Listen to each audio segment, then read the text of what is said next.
हरे कृष्णा कृष्णा कृष्णा हरे हरे, हरे राम राम राम हरे हरे। हरे कृष्णा। आप सभी भक्तों का हार्दिक स्वागत है आज की श्रीमद् भागवतम की इस कक्षा में। स्वागतम सुस्वागतम। और हम चर्चा कर रहे हैं श्रीमद् भागवत चतुर्थ स्कंद अध्याय तृतीय के ऊपर, जिसका नाम है श्री शिव तथा सती का संवाद। तो जल्दी से हम रिकैप करते हैं, कल हमने क्या पढ़ा था। कल हम पढ़ रहे थे कि शिव जी उस सभा के अंदर गए जहाँ पे दक्ष के द्वारा बहुत बड़ा यज्ञ संपन्न हो रहा था, और दक्ष प्रजापति के सम्मान में शिव जी खड़े नहीं हुए क्योंकि वो हरि चिंतन में थे। तो दक्ष को बड़ा गुस्सा आया और उसने क्रोध में आकर शिव जी को पहले भला बुरा कहा और उन्हें श्राप दे डाला।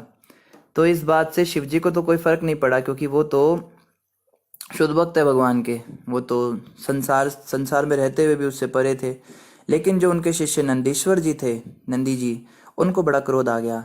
तो उन्होंने प्रतिकार स्वरूप जितने वहां ब्राह्मण बैठे थे उन सभी को श्राप दे डाला और बोला कि तुम सब यहाँ बैठे हुए चुपचाप देखते रहे। शिव जी जैसे महान व्यक्तित्व की इसने बेइज्जती करी और तुम सब जो है ज्ञान से विहीन हो जाओ। ब्राह्मणों को बहुत सारे श्राप दिए, दक्ष को भी श्राप दिया, जल्दी तुम्हारा बकरी का सिर लग जाएगा, ऐसा होगा वैसा होगा। तो प्रतिकार स्वरूप जो भृगु मुनि थे वो ब्राह्मणों का नेतृत्व करते हुए सामने आए और उन्होंने कहा कि नंदी, तुमने वेदों और वेद पाठी ब्राह्मणों की निंदा करके नास्तिकता को पहले ही धारण कर लिया है, इसलिए जाओ मैं भी श्राप देता हूँ कि शिव भक्तों के अंदर ऐसा होगा वैसा होगा। तो उनके द्वारा शिव भक्तों को भी बहुत सारे श्राप मिले। तो जब श्राप प्रति श्राप चल रहा था तो शिव जी को बड़ा गुस्सा आया, गुस्सा नहीं आया, बुरा लगा उन्हें, ये क्या हो रहा है। तो वो किसी से कुछ नहीं बोले और चुपचाप उठकर उस सभा से वापस चले गए, अपने धाम में अपने शिष्यों के साथ वापस चले गए। जब वो वापस गए तो काफी समय तक इस प्रकार से यज्ञ चलता रहा और यज्ञ चलता रहा। तो एक दिन दोबारा से एक बहुत बड़ा यज्ञ संपन्न हो रहा था दक्ष प्रजापति के द्वारा, जिसमें बहुत नाना प्रकार के जो अलग अलग जगह के अलग अलग लोकों के पूरे ब्रह्मांड से स्त्री और पुरुष जा रहे थे। तो सती माता ने देखा स्त्रियों को जाते हुए, वो नए नए वस्त्र पहनकर आभूषण पहनकर जा रही थी। तो उनकी भी इच्छा हुई कि मेरे तो पिता ही हैं, ये लोग तो फिर भी अनजाने ये भी जा रहे हैं, तो मेरे तो पिता का घर है, मुझे तो जाना ही चाहिए। तो वो शिव जी के पास रिक्वेस्ट करने आई कि कृपया करके आप मुझे भी वहां जाने का आज्ञा दीजिए और आप भी साथ चलिए। तो इसी श्रृंखला में हम पढ़ेंगे श्रीमद् भागवतम चतुर्थ स्कंद अध्याय 3 और श्लोक संख्या 10 से प्रारंभ करेंगे। तो सती माता कह रही हैं शिव जी को, वहां पर मेरी बहनें, मौसियां तथा मौसे एवं अन्य प्रिय परिजन एकत्रित होंगे, अतः यदि मैं वहां तक जाऊं तो उन सबों से मेरी भेंट हो जाए और साथ ही मैं उड़ती हुई ध्वजाएं तथा ऋषियों द्वारा संपन्न होते यज्ञ को भी देख सकूंगी। हे प्रिय, इसी कारण से मैं जाने के लिए अत्यंत उत्सुक हूँ। सती माता कहती हैं शिव जी को, मैं वहां जाने के लिए बहुत उत्सुक हूँ, मैं अपने पिता को देखूंगी, अपने सारे रिश्तेदारों से भेंट करूंगी। यह दृश्य जगत त्रिगुणों की अंतःक्रिया अथवा परमेश्वर की बहिरंगा शक्ति की अद्भुत सृष्टि है। आप इस वास्तविकता से भली भांति परिचित हैं, किंतु मैं तो अबला स्त्री हूँ और जैसा आप जानते हैं मैं सत्य से अनजान हूँ, अतः मैं एक बार फिर से अपनी जन्मभूमि देखना चाहती हूँ। तो सती माता शिव जी को कन्विंस कर रही हैं कि आप मुझे जाने दीजिए उस घर में जहाँ मेरा जन्म हुआ है, वहाँ पे सब मेरी मौसी और ये लोग आएंगे। तो सती माता के दिमाग में एक बार को आया कि शिव जी ऐसे बैठे हुए हैं, ये तो ज्ञानी हैं, बहुत ज्ञानी पुरुष हैं, मेरा पति बहुत ज्ञानी व्यक्ति है। तो उन्होंने सोचा कि मुझे ज्ञान ना देने लग जाएं, कहीं मुझे फिलॉसफी ना सुनाने लग जाएं कि हे सती, संसार नाशवान है, ऐसा है। तो माता ने पहले ही बोल दिया कि निश्चित रूप से मैं समझती हूँ संसार नाशवान है, ये सारी फिलॉसफी मुझे पता है और आप इस ज्ञान में स्थित हैं, आप तो बहुत बड़े चढ़े हैं, लेकिन मैं तो अबला स्त्री हूँ ना, मेरे को ये सब ज्ञान समझ में नहीं आता, मैं इन सब से अनजान हूँ और आप भी इस बात को जानते हैं, तो मुझे तो आप जाने दीजिए। तो स्त्रियां जो होती हैं बड़ी चतुर होती हैं बात करने में। तो कितनी चतुराई से इन्होंने शिव जी जो इतना लंबा लेक्चर सुनाने वाले थे उसको भी टाल दिया। और माता कहती है, अब आप जो है कृपया करके मुझे जाने दीजिए। हे अजमा, हे नीलकंठ, न केवल मेरे संबंधी वरन अन्य स्त्रियां भी अच्छे अच्छे वस्त्र पहने और आभूषणों से अलंकृत होकर अपने पतियों तथा मित्रों के साथ जा रही हैं। जरा देखो तो कि उनके श्वेत विमानों के झंडों ने सारे आकाश को किस प्रकार सुशोभित कर रखा है। तो सती माता स्त्रियोचित इच्छाएं प्रकट कर रही है शिव जी के आगे। देखो, होना ये चाहिए कि पति जैसा हो स्त्री को भी वैसा हो जाना चाहिए। नॉर्मली ऐसा देखा जाता है।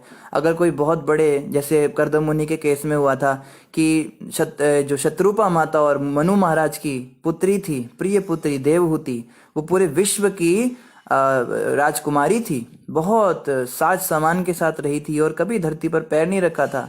लेकिन जब ऐसे पति से शादी हुई जो कर्दम मुनि थे, बिल्कुल महान तपस्वी, तो उनके साथ तपस्विनी की तरह रही, अपने शरीर पर धूल जमा ली और बालों की जटाएं बना ली और इतनी सेवा की कि शरीर बिल्कुल दुबला पतला हो गया।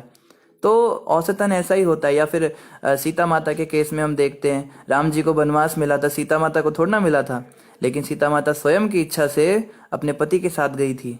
तो सती स्त्री का ये एक कर्तव्य होता है कि उसको अपने पति के रंग ढंग के अनुसार उनके लाभ हानि में उनका साथ निभाना होता है। और सती माता का तो नाम ही सती है, तो वो तो महान सतीत्व को देने वाली हैं। स्त्रियां तो उनकी पूजा करती हैं कि उन्हें सतीत्व मिले, तो उनके अंदर कितना सतीत्व होगा। लेकिन तो भी वो ये दिखाना चाह रही हैं कि देखो, मैं इतनी महान सती नारी होने के बावजूद भी इस प्रकार से इच्छा कर सकती हूँ। तो कोई ये ना सोचे कि इन चीजों से हम बच सकते हैं। स्त्रियों के लिए विशेष रूप से यहाँ पे शिक्षा है कि दूसरों को देखकर जब हम कुछ फैसला करते हैं, ज्यादातर हमारे डिसीजन गलत हो जाते हैं। जैसे कोई व्यक्ति, जब तक कोई स्त्री किसी सहेली के चक्कर में नहीं पड़ती, तो वो अच्छी भली अपना काम कर रही होती है। जैसे नई नई शादी करके कोई लड़की आती है, बहू बनकर आती है घर में, बहुत अच्छे से सेवा करेगी, सब सास ससुर की सेवा करेगी, पति की सेवा करेगी, घर को अच्छे से संभालेगी। जहां उसकी 3-4 सहेलियां बन गई और गलत सहेलियां बन गई, आस पड़ोस की औरतें, और वो उन्हें सिखाना पढ़ाना शुरू करती हैं, वहीं पे उसके चाल चरण खराब होने शुरू हो जाते हैं। ये पुरुषों के साथ भी होता है, मगर स्त्रियों के साथ ज्यादा होता है। पुरुष जो है वो आपस में इतना सीखते नहीं देख के एक दूसरे को, वो अपने ही स्वभाव के अनुसार जो है अपने, उसको मेल ईगो कहते हैं, पर स्त्रियों में वो नहीं होता। स्त्री जो है बहुत जल्दी गलत चीजें सीख जाती है दूसरी स्त्रियों से। तो खास तौर पे माताओं को बहुत ध्यान रखना पड़ेगा अगर वो भक्ति मार्ग में आगे बढ़ना चाहती हैं। अगर कोई माता इसी जन्म में भगवत प्राप्ति करना चाहती है, तो वो ऐसी स्त्रियों से मित्रता कदापि ना करे जो इस प्रकार की होती हैं, जो भक्त नहीं है।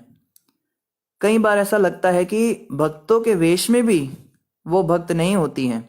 देखने में लगेगा तिलक पहनती हैं, कंठी डालती हैं, 4 नियम का पालन करती है, 16 माला का जाप भी करती हैं, पर दुष्ट जीवा बनाए हुए हैं। जब भी उनसे बात करो तो बस निंदा चुगली की बातें शुरू कर देंगी, भौतिक बातें शुरू कर देंगी। इसको कहते हैं कृष्णा कॉन्शियस प्रजल्पा। कृष्ण से संबंधित बेकार की बातें करना। बातें तो कृष्ण से संबंधित होंगी पर बेकार की। तो बहुत जरूरी है कि हम स्त्रियों में विशेष रूप से ये होता है कि वो बहुत जल्दी प्रभावित हो जाती हैं किसी दूसरी स्त्री से। और दूसरी ओर अगर कोई अच्छी भक्ति स्त्री से अगर हमारा तालमेल होगा, उनके साथ हमारी अच्छी यारी दोस्ती होगी, वो हमारी सहेली होगी, तो वो जैसे जैसे करेगी हम उनसे भी इंस्पायर होंगे। माताओं के अंदर ये खासियत भी है। अगर कोई बहुत अच्छी सेवा करने वाली होगी तो उनके अंदर उसके गुण आ जाएंगे।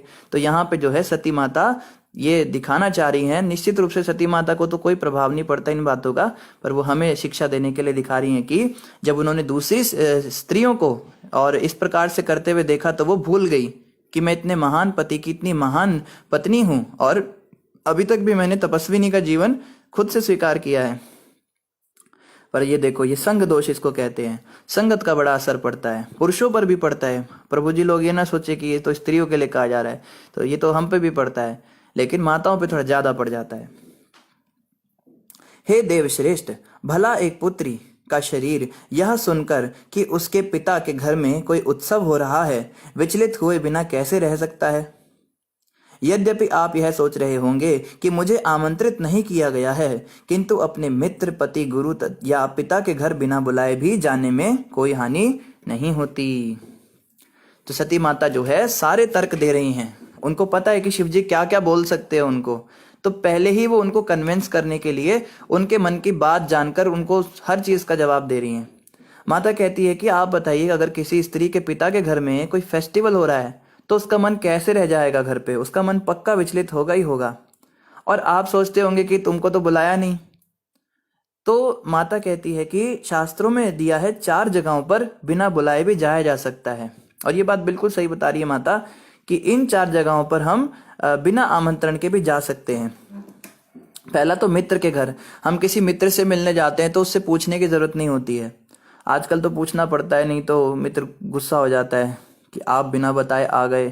पर ऐसा जो है शास्त्रों में लिखा है कि बिना पूछे जा सकते हैं। दूसरा पति के घर में।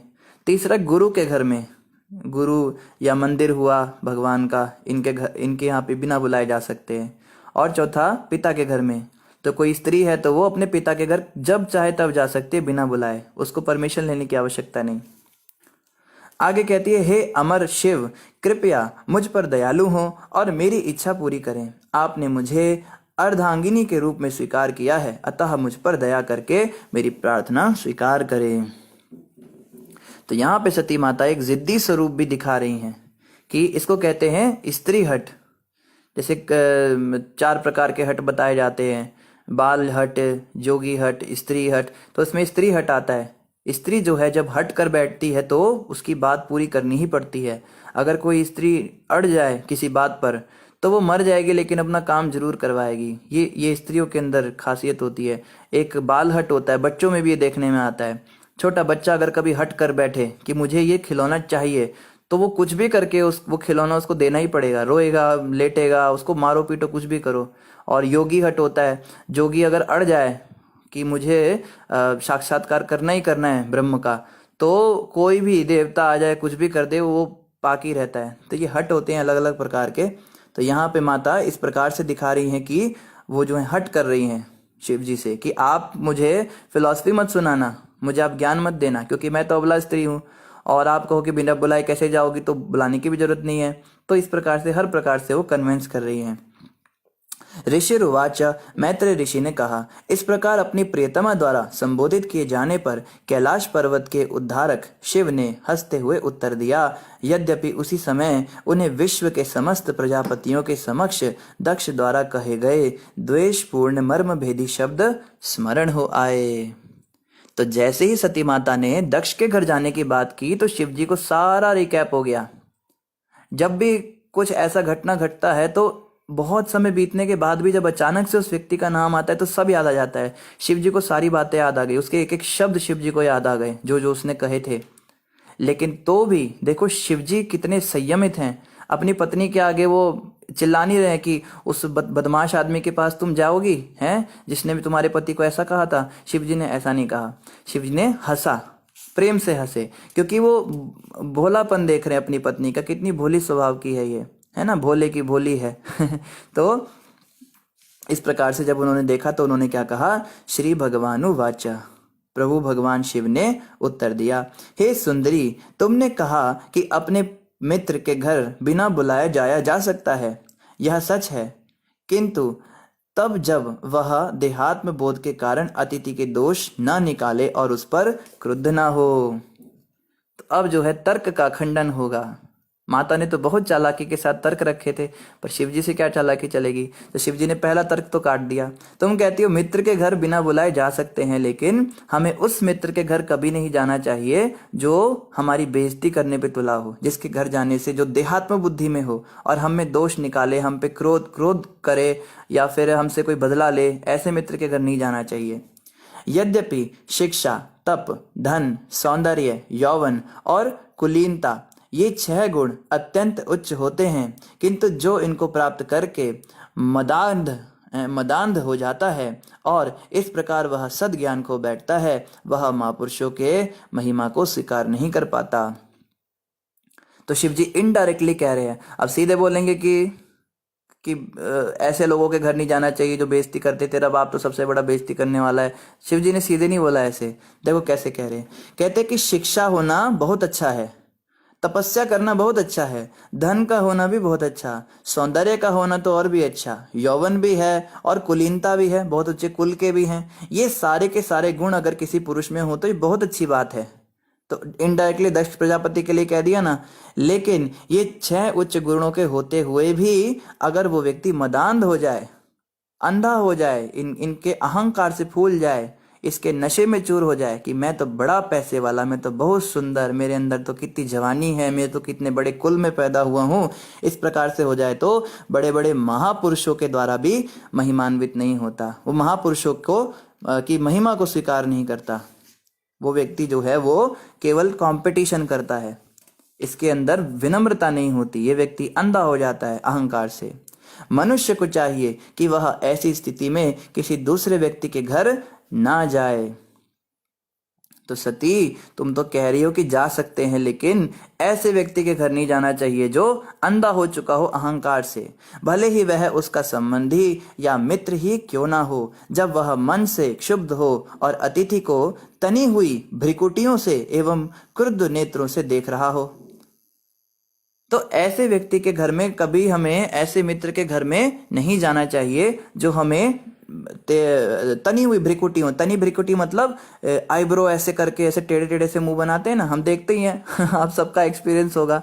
कुछ लोग होते हैं जिनके घर जब हम गए थे तो उन्होंने बड़ा अजीब सा चेहरा बनाया और कहा, आ गए आप, आइए आइए। अब आ ही गए हैं तो भगा तो आपको सकते नहीं है, अंदर तो बुलाना ही पड़ेगा, बैठ जाइए, मजबूरी है, चाय भी पूछनी पड़ेगी।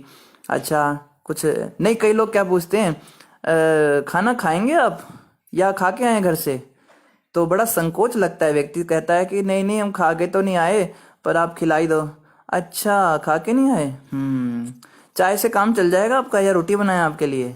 बड़ा एहसान करते हैं कई लोग। तो ऐसे जो लोग होते हैं इनके घर में नहीं जाना चाहिए, इनके घर जाकर अपनी बेइज्जती कराने से अच्छा अपने घर में इज्जत से बैठो भाई। तो शिव जी ने ये बात जो है सती माता को सुझाव दिया और कहते चाहे वो कितना ही बड़ा संबंधी क्यों ना हो, मित्र ही क्यों ना हो, अगर उसका ऐसा व्यवहार है तो वहां नहीं जाना चाहिए सती। शिवजी ने आगे कहा, यदि कोई शत्रु के बाणों से आहत हो तो उसे उतनी व्यथा नहीं होती जितनी कि स्वजनों के कटु वचनों से होती है, क्योंकि यह पीड़ा रात दिन हृदय में चुभती रहती है। सती, तुम समझती क्यों नहीं हो? अगर कोई दुश्मन हमें कटु शब्द बोले तो हमें इतना बुरा नहीं लगता, लेकिन अगर कोई हमारा बहुत प्रिय संबंधी, हमारा कोई मित्र हमें ऐसे कटु वचन बोल देता है तो हमें बहुत ज्यादा वो बातें याद रहेंगी, जीवन भर याद रहेंगी। क्यों? क्योंकि शत्रु तो शत्रु है, वो तो उल्टा ही बोलेगा, हम यही पहले से अपेक्षा करके चलते हैं, हम एक्सपेक्ट ही यही करते हैं।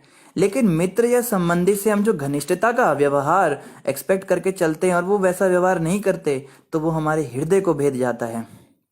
जैसे औषधन माताओं का एक एक्सपीरियंस होता है कि जब पिता की मृत्यु हो जाती है या और माता की भी मृत्यु हो जाती है, तब जब लड़की अपने पीहर जाती है, अपने मायके जाती है, तो उसकी जो भाभियां हैं उसको वैसा प्रेम कभी नहीं दे पाती जैसा माँ और पिता देते थे घर में।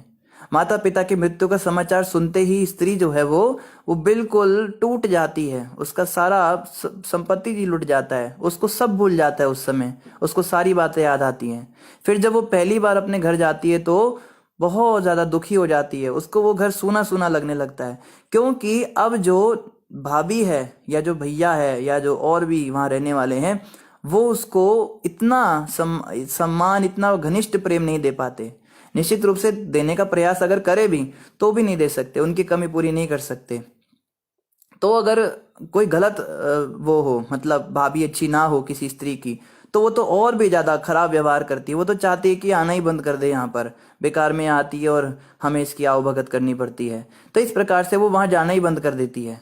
तो शिव जी कहते हैं ऐसी जगह पे हमें नहीं जाना चाहिए जहां पे हमारे स्वजन हमारे को इस तरह का व्यवहार करे, क्योंकि उनके द्वारा जब ऐसा व्यवहार होता है तो हमें बहुत चुभता है वो। तो शिवजी कहना चाहते हैं कि सती तुम सहन नहीं कर पाओगी। शिवजी को कहा गया है कि वो त्रिलोकी अंतर्यामी हैं, वो त्रिकालदर्शी हैं, वो भूत भविष्य वर्तमान तीनों जानते हैं। तो शिवजी को तो पता था कि अगर ये जाएगी अपने पिता के घर में तो वो इसको कुछ कटु वचन तो बोले भी ना रहेगा नहीं, और इसका पिता इसको कुछ बोलेगा तो ये सहन नहीं कर पाएगी। यही बात यहाँ पे वो बता रहे, और देखना आगे सती माता सहन नहीं कर पाएंगी। हे शुभ्रांगिनी प्रिय, यह स्पष्ट है कि तुम दक्ष को अपनी पुत्रियों में सबसे अधिक प्यारी हो। तो शिवजी कहते हैं ये बात सच है कि दक्ष को तुम सबसे ज्यादा प्यारी हो, तो भी तुम उसके घर में सम्मानित नहीं होगी क्योंकि तुम मेरी पत्नी हो। उल्टे तुम्हें ही दुख होगा कि तुम मुझसे संबंधित हो। तुम जब उनके घर जाओगी अपने पिता के, तो पिता तो तुमसे बहुत प्यार करते हैं, लेकिन क्योंकि तुम मेरी पत्नी हो इसलिए वो तुम्हें सम्मान और प्रेम नहीं देंगे। और क्या होगा उसके बाद में? उसके बाद में तुम्हें इस बात का दुख होगा कि तुम मेरी पत्नी क्यों बन गई। मेरी पत्नी होने के कारण तुम्हारा सम्मान चला गया, तुम्हारे मन में कहीं ना कहीं ये भाव आ जाएगा। जो मिथ्या अहंकार से प्रेरित होकर सदैव मन से तथा इंद्रियों से संतापित रहता है, वह स्वरूप सिद्ध पुरुषों के ऐश्वर्य को सहन नहीं कर पाता। ये बहुत ज्यादा जरूरी श्लोक है। यह है स्कंद 4 अध्याय 3 श्लोक संख्या 21। यहाँ पे बताया जा रहा है जिस व्यक्ति के अंदर फॉल्स ईगो होती है, जिसमें अहंकार बहुत ज्यादा होता है और वो इंद्रियों से संतप्त रहता है, उसकी इंद्रियां हमेशा उसको तंग करती रहती हैं, वो स्वरूप सिद्ध पुरुषों के ऐश्वर्य को सहन नहीं कर पाता।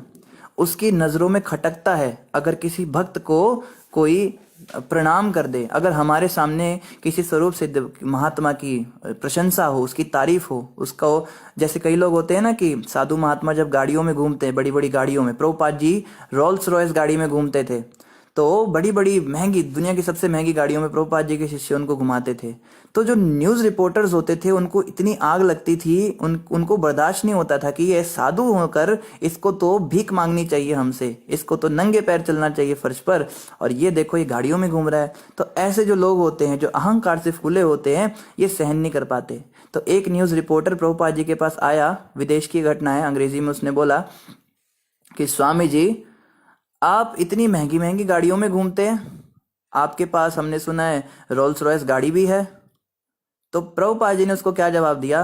प्रभुपाद कहते हैं ये तो एक है, ऐसी ऐसी मेरे पास दर्जनों हैं, मैं जहां जाता हूं वहां मेरे शिष्य इसी में मुझे घुमाते हैं। तो वो चुप हो गया। मतलब प्रभुपाद जी समझ गए कि ये ईर्ष्या के कारण ऐसा बोल रहा है। तो प्रभुपाद जी ने उसको और चिढ़ा दिया और मिर्ची लगा दी उसको कि ये तो तुमको एक दिख रही है, ऐसी तो मेरे पास बहुत सारी हैं। तो उसको और ज्यादा गुस्सा आ गया।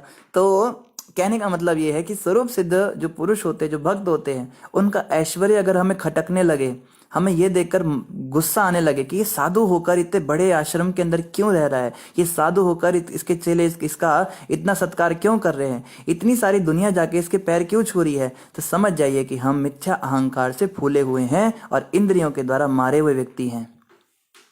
क्योंकि हम प्रभुपाद जी का वो ऐश्वर्य देख पा रहे हैं कि वो बड़ी बड़ी गाड़ियों में घूम रहे हैं, पर हम ये नहीं जानते कि इससे पहले के जो प्रभुपाद थे वो क्या क्या झेलते थे। आपको पता है प्रभुपाद जी 60 साल की उम्र में दिल्ली की सड़कों पर पैदल चल के अपनी पुस्तकें बेचते थे खुद। बैक टू गॉडेड मैगजीन, पहले उसको छपाने में इतनी मेहनत करते थे, कागज खरीद के आते थे दिल्ली से, फिर वृंदावन में आकर उसको लिखते थे और लोकल ट्रेन में ट्रैवल करते थे प्रभुपाद जी, और वो भी जनरल के डब्बे में। एक बक्सा होता था, उन दिनों बक्से चलते थे, संदूकें चलती थी, संदूक लेके प्रभुपाद जी लोहे की, और उसके ऊपर बैठ के आते थे। आप सोच सकते हैं प्रभुपाद जी लोकल ट्रेन के अंदर जनरल के डब्बे में बैठ के जाते थे और पैसे बचाने के लिए। फिर कभी कभी तो दिल्ली से वृंदावन पैदल ही जाना पड़ता था प्रभुपाद जी को, कई बार बैलगाड़ी में जाना पड़ता था कागज लाद के, और उसके बाद में खुद ही उसका संशोधन करते थे, खुद ही सारे रिसर्च वर्क करते थे, खुद ही उसको प्रूफ रीडिंग करते थे, फिर उसको छपाने के लिए वापस दिल्ली आते थे। फिर जो दिल्ली में जिससे छपवाते थे वो कहता था कि स्वामी जी आपके पास पैसे तो है नहीं, तो प्रभुपाद जी कहते थे कि इसको आप छपा दीजिए, मैं इसको बेच के बाद में आपको पैसे ला के दे दूंगा। वो व्यक्ति किसी को ऐसा नहीं देता था पैसे, क्योंकि उसको पता है अगर कल को किताब नहीं बिकी तो मेरा तो पैसा गया। पर प्रभुपाद जी को वो कभी मना नहीं करता था, क्योंकि वो देखता था कि वो संघर्ष कर रहे थे। 60 साल की बूढ़ी अवस्था में अकेले थे वो, और दिल्ली की सड़कों पर जब बेचने जाते थे अपनी बैक टू गॉडेड मैगजीन, तो लोग उनको हैं करके हटा देते थे सामने से। एक बार तो सनस्ट्रोक हो गया, धूप के अंदर, गर्मी के अंदर प्रभुपाद घूम रहे थे, उनको सनस्ट्रोक हो गया, धूप लग गई, इसको लू लगना कहते हैं। लू ऐसी लगी प्रभुपाद बेहोश होकर गिर गए, और कोई उठाने वाला नहीं। घर बार पहले ही छोड़ चुके हैं, गुरु के आश्रय पे, कृष्ण के आश्रय पे। फिर किसी व्यक्ति ने उन्हें उठाया, पानी वानी पिलाया, बूढ़े व्यक्ति थे, उनकी किताबें भी समेटी, तो प्रभुपाद जी फिर उठ के और फिर से चल दिए। और यही नहीं कि प्रभुपाद जी फिर रेस्ट करने चले गए 1-2 हफ्ते के लिए। हम तो सीधा बड़े बड़े हॉस्पिटलों में घुस जाए जाके, मुझे लू लग गई। फिर से प्रभुपाद जी बुक डिस्ट्रीब्यूशन करने लगे। एक बार तो पता नहीं शायद किसी बैल ने टक्कर मार दी प्रभुपाद जी को, कुछ हुआ, प्रभुपाद जी गिर गए जमीन पर, और ऐसे गिरे फिर बेहोश ही हो गए। फिर जब प्रभुपाद जी को होश आया तो वो एक हॉस्पिटल के अंदर एडमिट थे। तो वो पूछते मुझे यहाँ कौन लेकर आया? तो एक डॉक्टर आया, उसने बताया कि ये व्यक्ति आपको लेकर आए हैं। तो वो एक बहुत बड़ा बिजनेसमैन था, उसने कहा कि मैं आपको जानता हूँ स्वामी जी, आप पहले बहुत बड़े बिजनेसमैन थे, हमारी बिजनेस की क्लास में आपका नाम था। प्रभुपाद जी का बहुत बड़ा व्यापार था कपड़ों का, हम जानते हैं क्या प्रभुपाद जी को, उन्होंने कितना संघर्ष किया, क्या छोड़ा है प्रभुपाद जी ने। अच्छा खासा लाखों लाखों रुपए का उनका महीने का इनकम होता था, वो सारा घर बार त्याग कर प्रभुपाद जी इस तरह सड़कों पर मारे मारे फिरते थे। क्यों? गुरु की आज्ञा थी, प्रचार करना चाहिए। और अमेरिका के अंदर प्रभुपाद जी ने कितना संघर्ष किया उसके बारे में मैं आपको बताऊंगा ना तो आपकी आंखों में आंसू आ जाएंगे। प्रभुपाद जी जब विदेश के अंदर नए नए गए थे तो वहां पे हिप्पियों को बुलाते थे कीर्तन पे, और वो हिप्पी जानवर होते थे। कोई कपड़े पहने होता था, किसी के नाक से गंध बह रहा है, कोई बैठे बैठे ही वहीं पे टट्टी पेशाब कर देता था। ऐसे वो जानवर थे, उनको प्रभुपाद जी ने कीर्तन सुनाया। प्रभुपाद जी पहले उन सब के लिए प्रसाद बनाते थे, खुद प्रभुपाद जी कुकिंग करते थे। 70 साल की उम्र में कुकिंग करना क्या होता है ये तभी पता लगेगा जब हम 70 साल के होंगे। उन विदेशियों के लिए प्रभुपाद जी कुकिंग करते थे पहले, और जब वो आके बैठते थे फिर उनको कीर्तन सुनाते थे, फिर उनको लेक्चर देते थे, फिर कीर्तन करते थे, फिर प्रसाद भी खुद ही बांटते थे। प्लेटें लगाते थे, पत्तल सजाते थे, उनको प्रसाद बांटते थे, फिर बैठ के उनसे बातें करते थे। फिर वो लोग ऐसे ही प्लेटें छोड़कर चले जाते थे सब, उन्हें क्या पता। फिर उनकी झूठी प्लेटें प्रभुपाद जी उठाते थे, कईयों का तो मल मूत्र भी साफ करना पड़ता था। फिर उनकी झूठी प्लेटें उठाकर साफ करके रखते थे। फिर जो बड़े बर्तन जिनमें प्रसाद बनाया था उन्हें साफ करते थे। रात को इतना लेट सोते थे, फिर अपना पुस्तकें लिखते थे। ये थे प्रभुपाद जी। और हम कहते वो तो हमने जो वीडियोस देखी है ना, उन वीडियोस में तो प्रभुपाद जी बस एक एरोप्लेन से उतरते हैं, एक हेलीकॉप्टर से उतरते हैं और सारे शिष्य जय प्रभुपाद करके कूद रहे हैं और मालाओं पे माला पहना रहे हैं और प्रभुपाद जी ऐसे सीना तान के चल रहे हैं। तो हमें ईर्ष्या हो जाती है कई बार। स्वरूप सिद्ध भक्तों से कभी ईर्ष्या नहीं करनी चाहिए, क्योंकि हमें उनका आज दिख रहा है, हम उनका अतीत नहीं जानते कि वो सब उनको पाने के लिए उन्होंने कितनी मेहनत की है। और इसका जो है अंदाजा हमें तब लग जाता है जब इतना कुछ होने के बाद भी प्रभुपाद जी ने कभी ये नहीं कहा कि अब मैं ही भगवान बन गया। प्रभुपाद जी ने हमेशा यही कहा कि कृष्ण ही भगवान है, मैं भी उनका सेवक हूं और तुम्हें भी उनका सेवक बनाऊंगा। नहीं तो किसी गुरु को अगर इतना सादा सम्मान मिल जाए, विदेशों के अंदर इतना सम्मान मिल जाए, तो वो तो भगवान ही बन बैठता है, वो तो बोलने लग जाता है आई एम गॉड। तो यहाँ पे बताया जा रहा है कि अब यहाँ तो खैर शिव जी दक्ष प्रजापति के कॉन्टेक्स्ट में कह रहे हैं कि शिव जी जैसे जो साधु पुरुष है, जो पहुंचे हुए संत हैं, जो स्वरूप सिद्ध व्यक्ति हैं, उनके भी ऐश्वर्य को देखकर वो दक्ष जो है वो ईर्ष्या करता है। आत्म साक्षात्कार के पद तक उठने में अक्षम होने से वह ऐसे पुरुषों से उसी प्रकार से ईर्ष्या करता है जिस प्रकार असुर श्री भगवान से ईर्ष्या करते हैं। तो इतनी ईर्ष्या उस व्यक्ति के अंदर आ जाती है। हे तरुणी भार्ये, निसंदेह मित्र तथा स्वजन खड़े होकर एक दूसरे का स्वागत और नमस्कार करके परस्पर अभिवादन करते हैं। तो हे सती, तुम कह रही हो ना कि वहां पे मेरे मासड़ मिलेंगे, मेरी मौसियां होंगी, मेरे भाई बंधु मिलेंगे। तो शिव जी कह रहे हैं देखने में तुम्हें लगेगा कि तुम्हारे जितने सजन हैं वो खड़े होकर एक दूसरे का स्वागत करेंगे, नमस्कार करेंगे, किंतु जो दिव्य पद पर ऊपर उठ चुके हैं वे प्रबुद्ध होने के कारण ऐसा सम्मान प्रत्येक शरीर में वास करने वाले परमात्मा का ही करते हैं, देहाभिमानी पुरुष का नहीं। ये भी एक समझने की बात है कि लोग सम्मान किसका करते हैं। लोग सम्मान उसका करते हैं, जैसे कहा गया है ना, लोग आपसे पूछते हैं आप कैसे हैं जब तक आपकी जेब में पैसे हैं, और जब आपकी जेब में पैसे नहीं होते तो फिर कोई पूछना नहीं।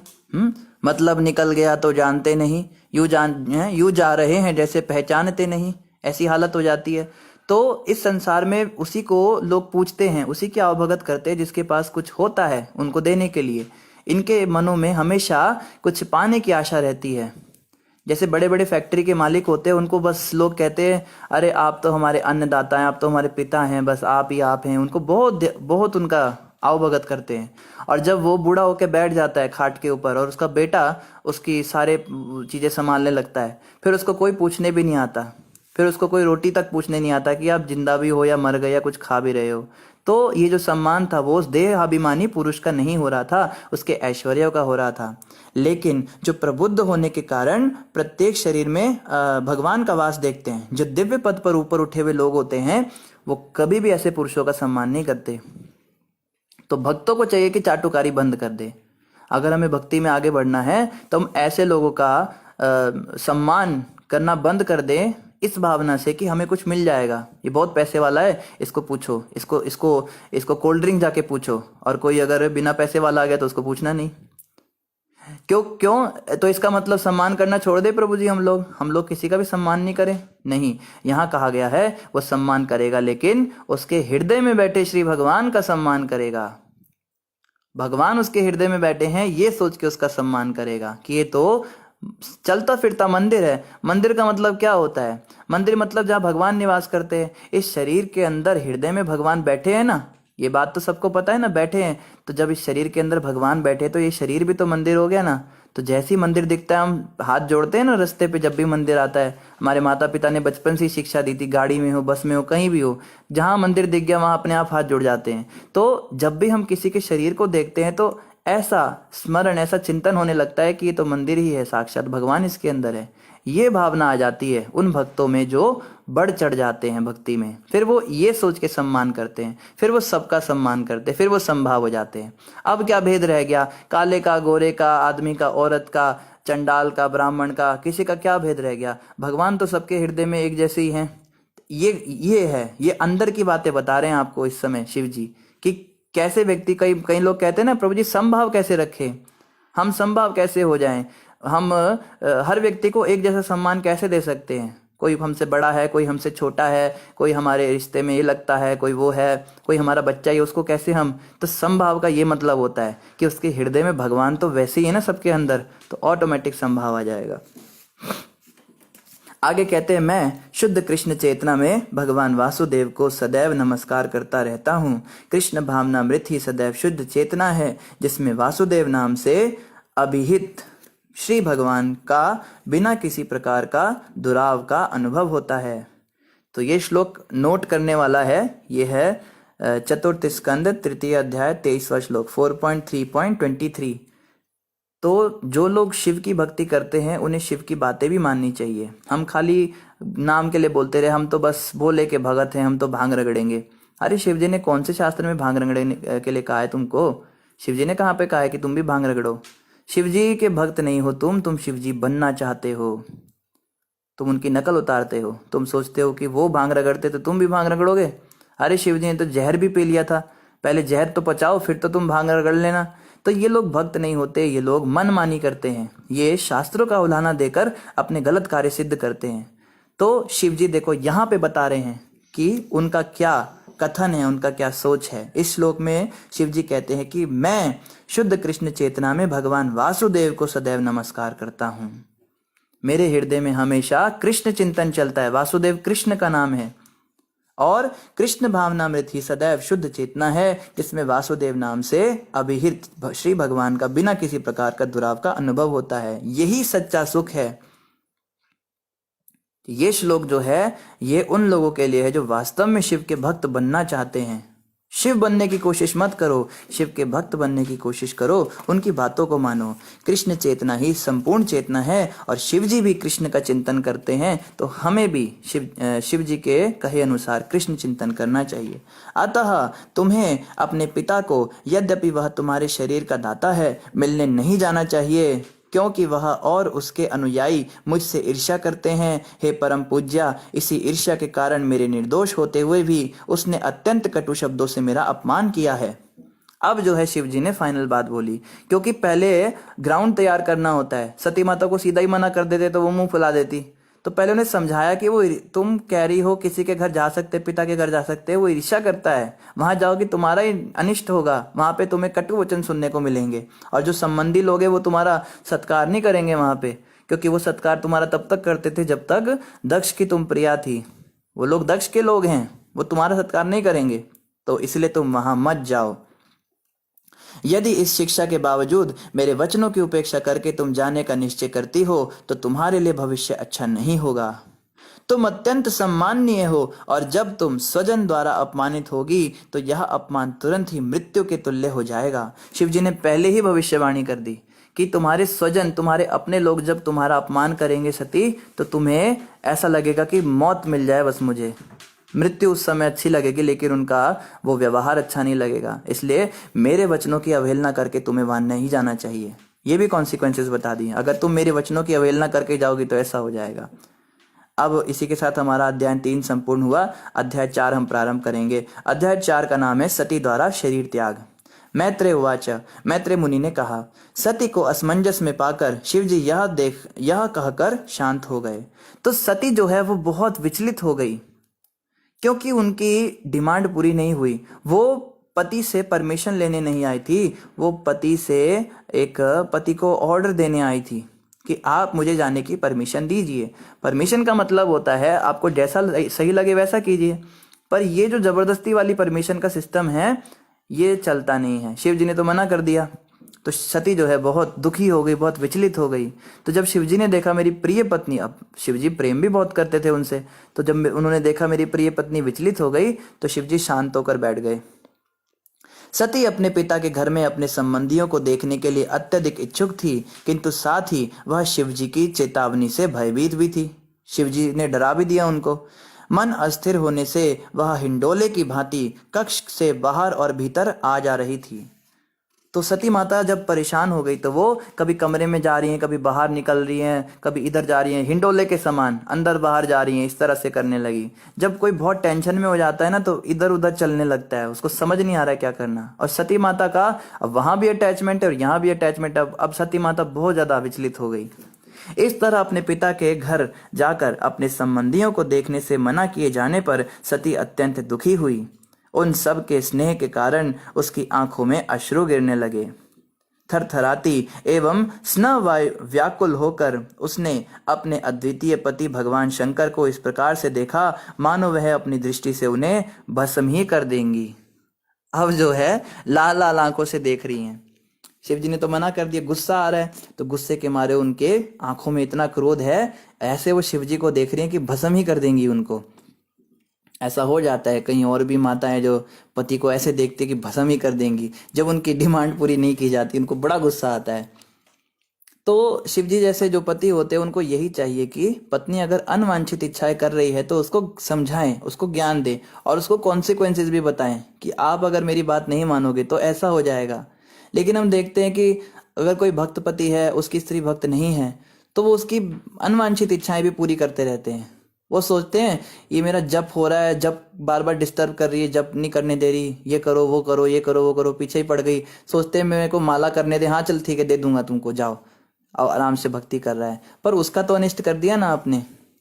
तो भक्त पतियों को चाहिए कि अगर स्त्री भक्त नहीं है तो उसकी अनवांछित इच्छाओं को पूरा ना किया जाए और उनको ज्ञान दिया जाए, समझाया जाए बैठकर, क्योंकि उसका ही तो नुकसान होगा ना, अल्टीमेटली आपका ही नुकसान होगा। आप उनसे प्रेम करते हो तो आपको भी बुरा लगेगा, लेकिन स्त्री को जो है ये बिल्कुल पसंद नहीं आता, वो इसे लाल लाल आंखों से देख रही है। तत्पश्चात सती ने अपने पति शिव जी को, जिन्होंने प्रेमवश उसे अपना अर्धांग प्रदान किया था, छोड़कर क्रोध तथा शोक के कारण लंबी लंबी सांसें भरती हुई अपने पिता के घर को चली गई। एंड यही हुआ कि उन्होंने वही किया जो उन्होंने करना था।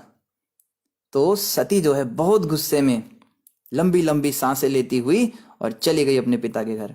उससे यह अल्प बुद्धिमत्ता पूर्ण कार्य उसका अबला नारी होने के फलस्वरूप हुआ। अब कोई प्रश्न कर सकता है कि सती माता तो माता हैं, वो तो देवी माता हैं, देवी दुर्गा हैं, देवी कात्यायनी, उनके तो 9 दुर्गा के रूप होते हैं, तो उनसे ये कैसे हो गया, वो अपने मन को क्यों नहीं संयमित कर पाई। तो कहा जा रहा है तो वो देवी माँ, लेकिन क्योंकि वो अबला स्त्री थी इसलिए उनके साथ ऐसा हो गया। अल्प बुद्धिमत्ता पूर्ण कार्य हुआ क्योंकि वो अबला नारी थी। तो अबला नारी का मतलब होता है जो भक्त जो मतलब शास्त्रों को बहुत पारंगत, बहुत पहुंची हुई नारी ना हो। नहीं तो अनुसुईया माता भी सती हैं, उनके पति तो उनको जैसे जैसे कहते थे वो वैसे ही करती थी। सती माता से गलती हो गई, सती माता ने शिव जी की बात नहीं मानी और अपने नारी सुलभ व्यवहार से उन्होंने उनकी अवहेलना कर अपने पिता के घर चली गई गुस्से में। जब उन्होंने सती को तेजी से अकेले जाते हुए देखा तो शिवजी के हजारों अनुत्तर, जिनमें मणिमान तथा मद प्रमुख थे, नंदी बैल को आगे करके तथा यक्षों को साथ लेकर जल्दी से सती के पीछे पीछे हो लिए। तो जब सती माता अकेली जा रही थी ऐसे चलते हुए, तो सारे गणों ने देखा कि हमारी माँ कहाँ जा रही है ऐसे अकेले, इनके लिए तो अच्छा नहीं है ऐसे, ये तो बहुत प्रतिष्ठित हैं। तो नंदी बैल को आगे कर दिया उन्होंने कि माता नंदी बैल पर बैठ जाओ, और सारे यक्षों की सेना जो है उनके पीछे चलने लगी। सती माता कहीं भी जाए तो सम्मान के साथ जाना चाहिए। शिव के अनुचरों ने सती को बैल पर चढ़ा लिया और उन्हें उनकी पालतू चिड़िया मैना दे दी। उन्होंने कमल का फूल, एक दर्पण तथा उनके आमोद प्रमोद की सारी सामग्री ले ली और उनके ऊपर एक विशाल छत्र तान दिया। उनके पीछे ढोल, शंख तथा बिगुल बजाता हुआ दल राजसी शोभा यात्रा के समान भव्य लग रहा था। तो सती माता है। जब वो चल, और उन्होंने किसी को ऑर्डर नहीं दिया था, वो लोग खुद से ही आ गए। पहले तो नंदी बैल पे चढ़ा दिया, उनको ऊपर एक छत्र तान दिया, फिर उनको दर्पण और ये कमल का फूल और आमोद प्रमोद का सामान दिया, और पीछे शंख नगाड़े बजाते हुए पूरा जुलूस निकलने लगा। तो ऐसे लग रहा था जैसे कोई बहुत बड़ा राजसी वैभव से कोई बहुत बड़ा व्यक्ति जा रहा है। तब सती अपने पिता के घर पहुंची जहां यज्ञ हो रहा था, और उसने यज्ञ स्थल में प्रवेश किया जहां वैदिक स्तोत्रों का उच्चारण हो रहा था। वहां सभी ऋषि, ब्राह्मण तथा देवता एकत्र थे। वहां पर अनेक बलि पशु थे और साथ ही मिट्टी, पत्थर, सोने, कुश तथा चर्म के बने पात्र थे जिनकी यज्ञ में आवश्यकता पड़ती है। तो यहाँ पे वर्णन आ रहा है कि सती माता यज्ञ स्थल पे पहुंच गई, जहाँ पे यज्ञ हो रहा था उसी स्पॉट पे चली गई, और वहां पे बहुत सारी चीजें थी। वहां सोने चांदी के पात्र थे, अलग अलग बर्तन थे, यज्ञ की सामग्री थी, ऋषि ब्राह्मण थे, पशु भी आए थे बलि के लिए, सब कुछ था। तो बलि के विषय में थोड़ा सा बता दें, कोई कोई कंफ्यूज ना हो जाए। बलि जो थी वो पहले के युगों में होती थी, और बलि के द्वारा पशुओं के ऊपर जब पशुओं को जो मारा जाता था तो उनको तुरंत सबके सामने देखते ही देखते मनुष्य देह की प्राप्ति हो जाती थी। ये बलि के अंदर प्रोसेस होता था। और वो जो पशु मारा जाता था उसको खाया नहीं जाता था कभी, उसका मांस पका के खाने का सिस्टम कभी नहीं होता था। यज्ञ को जो अर्पित किया गया पशु है उसको कोई खा सकता है क्या भला? कोई व्यक्ति अगर यज्ञ के अंदर घी डाले और उसको उसके अंदर से बाद में निकाल ले कि ये घी तो बच गया, मैं खा लेता हूँ, वो तो देवताओं का भाग होता है, ये तो पाप है। तो आजकल जो ये पशु बलि के नाम पे मांस खाने वाले लोग हैं, इनका जो तर्क है कि पशु बलि तो शास्त्रों में दी है, तो उसके दो खंडन हैं। पहला तो ये कि आप इस पशु को जब मारते हो तो ये मर ही जाता है, और दूसरा ये कि इसके मांस को खाने का विधान कहीं नहीं है, ये तो यज्ञ को अर्पित होता है, आप खा कैसे रहे हो? तो ये वो वाली बलि थी। तब जब सती अनुचरों सहित यज्ञ स्थल में पहुंची तो किसी ने उनका स्वागत नहीं किया। ये देखिए, वही हुआ जो शिव जी ने कहा था। और ऐसा नहीं कि किसी को पता नहीं चला कि सती आई है, इतने बड़े ढोल नगाड़े बज रहे हैं, और अलग ही तरह के दिखते थे उनकी सेना के लोग। वो तो यक्ष राक्षस थे, कोई एक आंख वाला था, कोई मकड़ी जैसे शरीर का था, कोई खोपड़ी वाला था, ऐसे ऐसे थे सारे, तो वो तो अलग ही दिख रहे थे। तो समझ गए सती आई है, लेकिन देख कर भी सबने अनदेखा कर दिया, क्योंकि वहां पर एकत्रित सभी लोग दक्ष से भयभीत थे। ये है संसारिक प्रेम। हमारे घर वाले, हमारे संबंधी, हमारे रिश्तेदार, ये भी हमें तब तक ही पूछते हैं जब तक हमारे अच्छे दिन हैं। जब हमारे दिन बुरे हो जाते हैं तो ये भी हमारा साथ छोड़ देते हैं, और हम सोचते हैं ये हमारे हैं। हम इनके शादी पार्टी में जाने के लिए अपना सत्संग छोड़ते हैं, हम अपनी माला का जाप छोड़कर इनके कार्य करते हैं। इन लोगों के घर में छोटे छोटे फंक्शन होते हैं जिनमें केवल शराब और मांस का ये लोग प्रयोग करते हैं, और ऐसे फंक्शन को अटेंड करने के लिए, उनकी हेल्प करने के लिए हम लोग अपना शास्त्र अध्ययन छोड़ते हैं, अपना गीता का पाठ छोड़ते हैं, अपना भागवत का श्रवण छोड़ते हैं, अपना जप छोड़ते हैं, अपना मंदिर का सत्संग छोड़ते हैं, और वहां जाते हैं उन लोगों के पास में जो इस प्रकार का व्यवहार करते हैं जब हमारे पास कुछ होता नहीं। कितना धोखा है, किस किस प्रकार से हमें धोखा दिया जा रहा है, माया कैसे हमें ठग रही है, इसको समझिए इस बात को। उनकी माता तथा बहनों ने अश्रुपूरित नेत्रों तथा प्रसन्न मुखों से उसका स्वागत किया और उससे बड़े ही प्रेम से बातें की। तो माँ ही होती है। माँ तो इतने दिनों बाद लड़की आई तो माँ उनसे प्रेम से मिलने लगी, बहनें भी मिलने लगी। यद्यपि उनकी बहनों तथा माता ने उनका स्वागत सत्कार किया, किंतु उन्होंने उनके स्वागत वचनों का कोई उत्तर नहीं दिया। सती माता ने कोई जवाब नहीं दिया, क्योंकि उन्हें गुस्सा तो आ ही रहा था। अब वहां शिवजी से भी लड़ाई करके पहले मूड ऑफ है, ऊपर से यहाँ पे भी किसी ने स्वागत नहीं किया। तो माँ और बहनें जो स्वागत सत्कार की बातें कर रही हैं वो सती माता को पसंद नहीं आई, और वो कोई जवाब नहीं दे रही है। यद्यपि उन्हें आसन तथा उपहार दिए गए, किंतु उन्होंने कुछ भी स्वीकार नहीं किया, क्योंकि उनके पिता ना तो उनसे बोले और ना उनका कुशल क्षेम पूछकर उनका सत्कार किया। तो पुत्री कितनी भी प्रिय हो पिता को, लेकिन जब पिता अहंकारी हो जाता है, पागल हो जाता है, तो वो इतनी प्रिय पत्नी को, अपनी इतनी प्रिय पुत्री को भी नहीं पूछ रहा है। जस्ट इसलिए कि वो शिव की पत्नी हो गई। अब मेरी बेटी जो है शिव की पत्नी हो गई, इसलिए उससे बात नहीं करनी है। इतना फर्क आ गया। और सती माता को ये बात बिल्कुल अच्छी नहीं लगी। यज्ञ स्थल में जाकर सती ने देखा कि उनके पति शिव जी का कोई यज्ञ भाग नहीं रखे गए हैं। तो जनरली होता है यज्ञ में सारे देवताओं का भाग रखा जाता है और सब देवता आकर उसको ग्रहण करते हैं, लेकिन उस यज्ञ में शिव जी का भाग था ही नहीं। तब उन्हें यह आभास हुआ कि उनके पिता ने शिव को आमंत्रित नहीं किया। उल्टे जब दक्ष ने शिव की पूज्य पत्नी को देखा तो उसने उसका भी आदर नहीं किया। तो शिव का आदर या उनको बुलाने की बात तो दूर रही, उनकी पत्नी को भी देखकर आदर नहीं कर रहा है, अपनी पुत्री का भी आदर नहीं कर रहा है। अतः इससे वे अत्यंत क्रुद्ध हुई, यहाँ तक कि वह और अपने पति को इस प्रकार देखने लगी मानो उसे अपने पिता को इस प्रकार देखने लगी मानो उसे अपने नेत्रों से भस्म कर देगी। तो अब जो है पिता के ऊपर क्रोध आ रहा है कि मेरे पति का सत्कार यहाँ पे नहीं हो रहा है, उनका यज्ञ भाग नहीं रखा गया है, मेरे पति इतने महान सिद्ध पुरुष हैं, तो अपने पिता को ऐसे क्रोध वाली आंखों से देख रही है कि अब उनको भस्म कर देंगी। शिव के अनुचर भूतगण दक्ष को क्षति पहुंचाने अथवा मारने के लिए तत्पर थे, किंतु सती ने आदेश देकर उन्हें रोका। तो जितने राक्षस और यक्ष आए थे सती माता के साथ, उन्होंने बोला माता उड़ा दे, अभी इनको बताओ, आप बस आज्ञा दीजिए, अभी इनको खत्म कर देते हैं, इस दक्ष को ही खत्म कर देते हैं। तो सती माता ने उनको रोक लिया, रुको। वे अत्यंत क्रुद्ध और दुखी थी और उसी भाव में वे यज्ञ के सकाम कर्मों की विधि की तथा उन व्यक्तियों की जो इस प्रकार के अनावश्यक एवं कष्टकर यज्ञों के लिए गर्व करते हैं भर्त्सना करने लगी। तो सती माता जो है वो भरी सभा में वो बुरी बुरी निंदा करने लगी उन लोगों की जो अनावश्यक यज्ञ कर रहे हैं और गर्व कर रहे हैं अपने ऊपर, और सकाम कर्मों में लगकर, और इस प्रकार के जो अच्छे लोग होते हैं, जो स्वरूप सिद्ध लोग होते हैं, उनके प्रति ईर्ष्या करते हैं। जो शिव जी ने उनको ज्ञान दिया था वो सारा ज्ञान अब यहाँ पे बोल रही हैं। वहां तो उन्हें बड़ा बुरा लग रहा था, पर यहाँ पे वही वाली फिलॉसफी बोल रही हैं कि तुम लोग क्या सोचते हो, तुम यज्ञ कर रहे हो, तुम क्या बड़ा अच्छा काम कर रहे हो, बड़ा महान काम कर रहे हो, इतना अहंकार लिए बैठे हो तुम, शिव के प्रति तुमने इतना द्वेष कर रखा है, तुम्हारा यज्ञ क्या सफल होगा। इस प्रकार से बहुत बोला उन्होंने, बहुत बोला।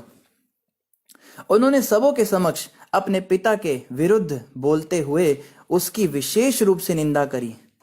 तो सती ने, गुस्सा तो आ ही रहा था पिता पे, पहले तो पिता ने कुछ हाल भगत तो पूछा नहीं, अपने शिव जी का भी उसने कोई भाग रखा नहीं। तो सती को इतना गुस्सा आया, उसने भरी सभा में अपने पिता की बहुत बेइज्जती कर दी। देखो यहां से पता लगता है शिव जी में और सती माता में भी अंतर था। शिव जी ने कोई जवाब नहीं दिया था, पर सती माता को बर्दाश्त नहीं हुआ। किसी भी अच्छी पत्नी का कर्तव्य है कि उसके पति की जहां पे निंदा हो रही हो, जहां उसके पति का सम्मान ना हो रहा हो, वहां पे वो ना रहे, या तो वहां से चली जाए या फिर वहां पे मतलब निंदा ना सुने, ऐसी जगह पे रहना नहीं चाहिए। उन लोगों को या तो जवाब दे सके, जवाब दे के चुप कर दे उन लोगों को। और अगर शिव जी जैसे महान भक्त हैं पति, तो स्त्री को चाहिए बिल्कुल वो बर्दाश्त ना करे इस प्रकार का व्यवहार। देव्युवाचा, देवी सती ने कहा, भगवान शिव तो समस्त जीवात्माओं के लिए अत्यंत प्रिय हैं, उनका कोई प्रतिद्वंदी नहीं है, न तो कोई उनका अत्यंत प्रिय है और न कोई उनका शत्रु है। आपके सिवा और ऐसा कौन है जो ऐसे विश्वात्मा से द्वेष करेगा जो समस्त वैर से रहित हैं। तो सती कह रही है इस पूरी दुनिया में आपके सिवा ऐसा कोई नहीं है जो शिव से शत्रुता रखे, क्योंकि वो किसी से शत्रुता नहीं रखते। हे द्विज दक्ष, आप जैसा व्यक्ति ही अन्यों के गुणों में दोष ढूंढ सकता है। देखो वही वाली बात कह दी कि व्यक्ति के अंदर गुण ही गुण भरे हुए हैं, लेकिन उनके गुणों को ही दोष बनाकर केवल आपके जैसा ही व्यक्ति सोच सकता है। किंतु शिव अन्यों के गुणों में कोई दोष नहीं निकालते। विपरीत इसके यदि किसी में थोड़ा सा भी गुण होता है तो वे उसे और भी अधिक बढ़ा देते हैं। दक्ष, तुम अपने आप को बड़ा महान समझते हो, उस यज्ञ के अंदर तुम खड़े हुए हो, यहाँ पर ये सब तुम्हारा सम्मान कर रहे हैं। अरे शिव जी के जो चरणों की धूल है उसके बराबर भी तुम नहीं हो, क्योंकि शिव जो हैं अगर किसी में थोड़ा सा भी कोई गुण देख लेते हैं, यद्यपि व्यक्ति पूरा दोषों से भरा हुआ है पर उसमें कोई एक भी अच्छाई है, तो शिव जी उसका वो अच्छाई ग्रहण करते हैं और उसका वो अच्छाई बढ़ा देते हैं, उसके अंदर उस गुण को बढ़ा देते हैं। लेकिन तुम ऐसे हो कि तुमने ऐसे निष्पाप शिव के अंदर भी दोष देख लिए। दुर्भाग्यवश आपने ऐसे महापुरुष पर दोषारोपण किया है, बड़ा दुर्भाग्य है यह आपका। जिन लोगों ने इस नश्वर भौतिक शरीर को ही आत्मरूप मान रखा है, उनके लिए महापुरुषों की निंदा करना कोई आश्चर्य की बात नहीं। मुझे बहुत आश्चर्य नहीं हो रहा है ये सब देखकर कि आप ऐसा कर रहे हैं। क्यों? क्योंकि आपने इस शरीर को ही सब कुछ मान रखा है। आत्मा परमात्मा का कोई ज्ञान तुमको है नहीं, कहने का यही मतलब है। तुम बस शरीर को ही सब कुछ माने बैठे हो।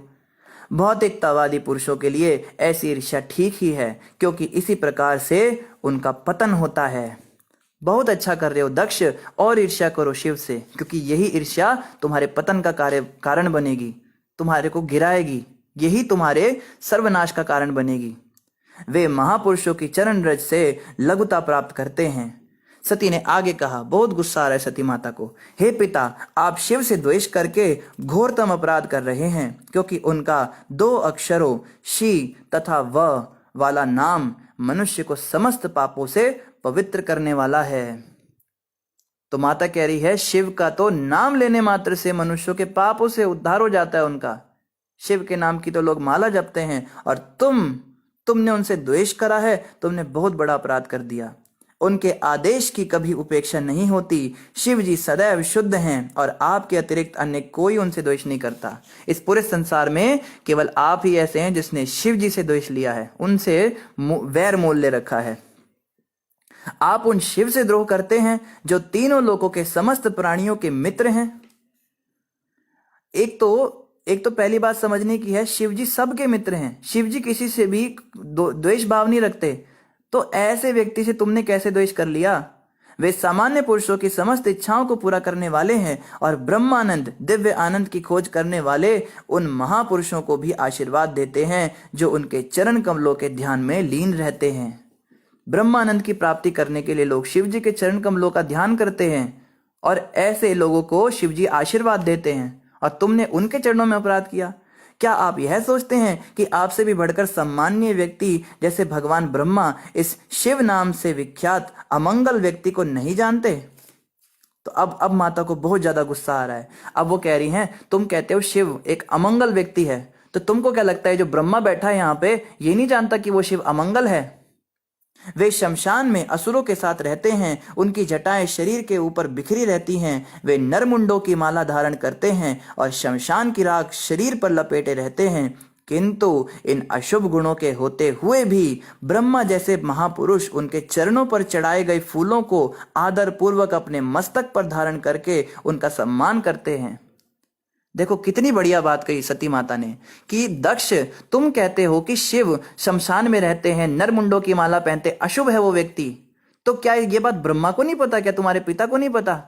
इस ब्रह्मा को पूछो जाके कि शिव जी के चरणों पर चढ़ाए हुए फूल को अपने माथे पे क्यों लगाता है अगर वो इतना अमंगल व्यक्ति है। तो तुम्हें क्या लगता है तुम ब्रह्मा से ज्यादा होशियार हो गए, उनसे ज्यादा बुद्धिमान हो गए? सती ने आगे कहा, यदि कोई किसी निरंकुश व्यक्ति को धर्म के स्वामी तथा नियंत्रक की निंदा करते सुने, और यदि वह उसे दंड देने में समर्थ नहीं है, तो उसे चाहिए कि कान मूंद कर वहां से चला जाए। तो अब सती ब्रह्मा को भी लपेटे में ले रही हैं, किसी को नहीं छोड़ेंगी सती माता।